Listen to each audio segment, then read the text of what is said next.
नवी मुंबई विमानतळांचा भार ज्यांच्याकडे ते जॉईंट एमडी शंतनू गोयल साहेब यांची आम्ही आज भेट घेतली आणि त्याचबरोबर कौशल्य रोजगार विभागाचे उपायुक्त जाधव यांची सुद्धा भेट घेतली।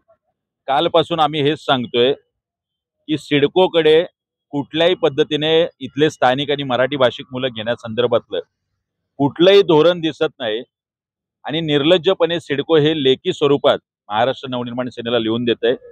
आज जे काही बोलायचं ते आम्ही शंतनू गोयल यांच्याशी बोललोय। ही आमच्याकडून चूक झाली असं त्यांनी स्वतः आमच्या चर्चेमध्ये कबूल केलेलं आहे।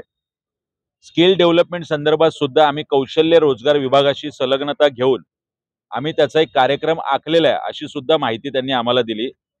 पुढच्या काही दिवसात ती माहिती येईल, पण आमचं परत एकदा हेच म्हणणं आहे, या नवी मुंबई विमानतळाच्या ठिकाणी स्थानिक आणि मराठी भाषिकच 80% तरुणांची भरती झाली पाहिजे।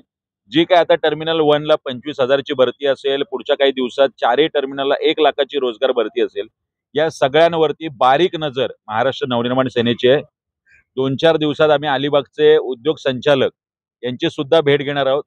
यानंतर या सुधारणा नाही झाली तर निश्चितपणे आदित्य ठाकरे साहेब असतील, अमित ठाकरे साहेब असतील, या दोन्ही ठाकरेंच्या नेतृत्वाखाली एक भव्य मोर्चा या एअरपोर्टवर नक्की निघेल।